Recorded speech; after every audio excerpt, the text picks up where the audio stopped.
బెదిరించేవాడు, భయపెట్టేవాడు, నెమ్మది లేకుండా చేసేవాడు, నీ సంగతి చూస్తాననేవాడు, నీ అంతు చూస్తాననేవాడు, నువ్వు ఎలా ఉద్యోగం చేస్తావని చూసేవాడు అని అనేవాడు, నువ్వు ఎలా షాప్ నడిపిస్తావో, ఎలా ఇక్కడ కిరాణా షాప్ పెడతావో, ఎలా ఇక్కడ టీ స్టాల్ పెడతావో, ఎలా ఇక్కడ ఈ షాప్ నడిపిస్తావో చూస్తా.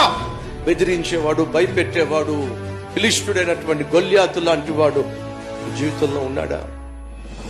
వాడి వల్ల ఈ రోజు నువ్వు భయపడుతున్నావా? నిద్ర లేకుండా, నెమ్మది లేకుండా అల్లాడిపోతున్నావా? ఉద్యోగానికి వెళ్ళాలంటే భయం వేస్తుందా? నాతో సహకరించకపోతే నీ సంగతి చూస్తా, నేను చెప్పినట్టుగా చేయకపోతే నీ సంగతి చూస్తా, ఎలా ప్రమోషన్ వస్తుందో చూస్తా, నేను రమ్మన్న చోటకి రాకపోతే, నా కోరికను తీర్చకపోతే నువ్వు ఏ విధంగా ఉద్యోగం నిలబడతావో నేను చూస్తా. బెదిరించేటటువంటి గొల్యాతు నీ జీవితంలో ఉన్నాడా? అయితే వినో, దేవుడు గనుక నీకు తోడుగా ఉన్నట్లయితే ఆ ఫిలిష్తీయుని నామరూపాలు లేకుండా నా దేవుడు చేయబోతున్నాడు.